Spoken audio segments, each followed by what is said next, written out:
Here's how to start writing for beginners and the insight you need to start your own book and tackle obstacles that may arise along the way, drawing upon your fragile foundation and fragile ideas. Join me on the journey toward world building my own story, as well as providing you, yes, you, with all the writing tips you need to make your story and characters stand out from all the rest. What is up, you muffin munching muggles? Welcome to Fiction and Reality, where we help you, yes, you become the most deliciously gifted human that you know you are and that you knew you always could be. Today we're going to be talking about building foundation of your story and exploring the fragile ideas that provide you with a stable construct. In other words, using your imagination. Imagination! Doesn't matter when you decide to pick up the pen, just that you decide to do it. And if there's one thing I could have told myself if I could go back in time prior to starting on this writing venture, it's that everything sprouts from a fragmented idea. When I first began writing my story, I found myself leaping between an assortment of ledges, skipping and jumping from canvas to canvas. No pun intended. Verso was right, by the way. Unpaint me. Point is, even the best of the best don't get it right the first time. Look at Akira Toriyama's first sketch of Goku. I mean, for God's sakes, his design looks holistically like a monkey, before eventually blossoming into the furnace version of Goku we all came to know and love. My mind often veers when looking back on the few hundred pages I've written as I forged midway through the second act of my novel. Some of the characters don't even have the same name as they did when they first started. The plot has been cycled through endless revisions, enhanced and woven through its finest strings of purity. You know when you found comfort from those shards of creation when you aligned them not once, not twice, but a billion times over until they rest latent in the recesses of your conscious. Uncomfortably so, but stable. You need to understand that fragile ideas are ever evolving and rare to shovel into a resting state. However, when these ideas take shape of the moral schemata, the themes, the plot you want to portray, you will find enough comfort to keep pressing forward before another revision is due. And God knows we need more than one revision. So start with the fragile concept of your story. What characters are involved? What setting and timescale does the plot traverse? What are the morals, themes, and philosophical points you want to tune to each character? When sculpting the foundation of your story, when discerning where to blotch the ink, remember that it begins with a conglomerate of ideas that string you along, branch to create the more holistic image of what you want your story to be. You rummage through the shards to click those pieces of the puzzle together to create not a perfect, but a stable image from which you can build upon, so that the image begins to take on the shape of its final form. Hello, monkeys! The first page of your story can definitely seem like everything. It's where you pull your reader in, it's where you can possibly lose them. Why did you leave me? Why? Then again, if you want to stop reading my story after the first page, I completely understand. Actually, f*** you. You can of course start an engine in various ways. What?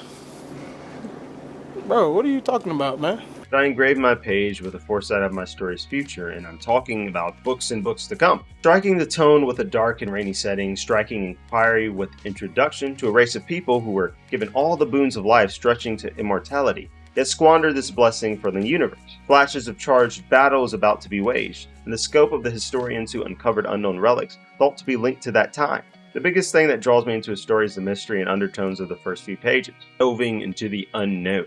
If you can invoke a vicious cycle of inquiry from your audience, keeping them on their heels wanting to uncover answers to every blossoming question, it will keep flipping the pages like a hamster on a wheel. What are the themes you want to convey through the characters who appear first? What emotions are you trying to strike with your audience or reader?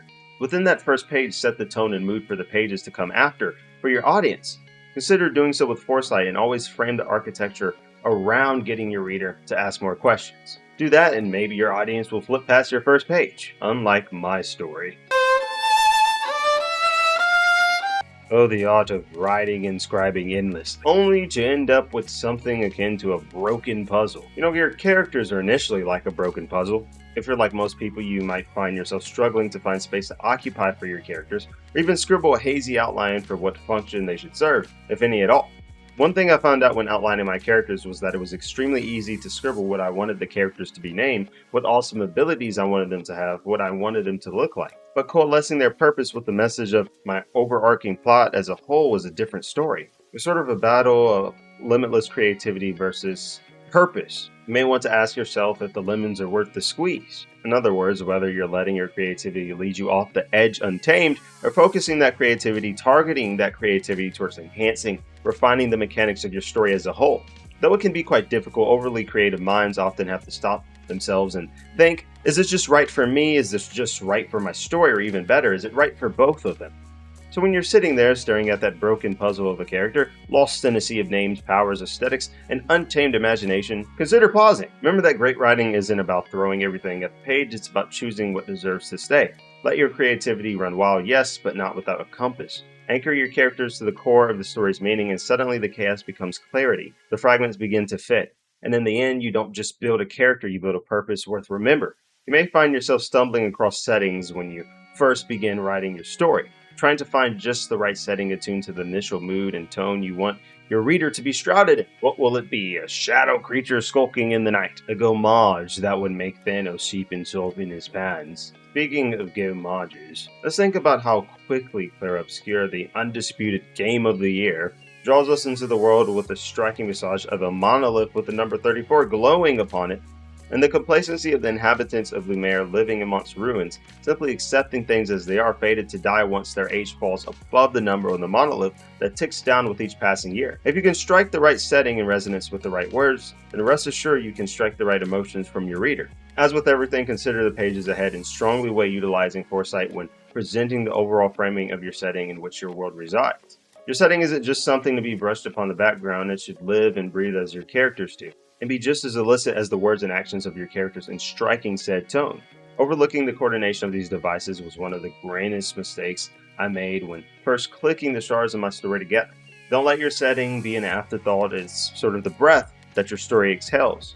The stage isn't just where your characters speak, it's where your reader feels. When setting and story move in harmony, every word gains weight, every silence speaks louder. So take your time, choose your atmosphere with intention, and let the world you build not just exist but echo.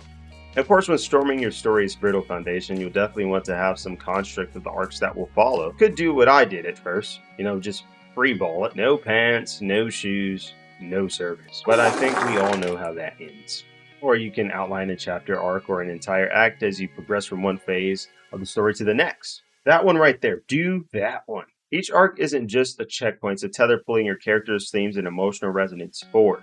A good arc compounds interest. It changes not just the external trajectory of your protagonist, but forces them into a psychological crucible. Character growth isn't just the result of events happening to them, it's how their internal logic reacts to those events. That's why mapping arcs and phases while you write can be a lifesaver. Not because you're binding yourself to a fixed route, but because you're setting up stakes, cause and effect logic, and subtle foreshadowing. Each arc, each shift in motivation or tone builds tension, and tension, my friend, is the marrow of storytelling. Want a story that slaps on the surface and scars beneath? Then don't just fly by the seat of your pants, try mapping your madness while you march. If you took something from this video, I want you to take a moment to crack that subscribe button below and like the video. It pushes these videos out so that others can take key tokens that you gain, so do your fellow comrades a favor. The direction of progress is forward, and it's only up from here. I will leave a link to my socials in the description below. If you want more info on how to improve your story, feel free to check out some of my other videos by clicking right here. Writers, world builders, and storytellers aiming to perfect writing techniques and enhance their storytelling and world building are all welcome. And with that, remember, if ever you're lost in the forest of your words, strip your mind from fantasy and look to the window of the world, and there your mind will run free.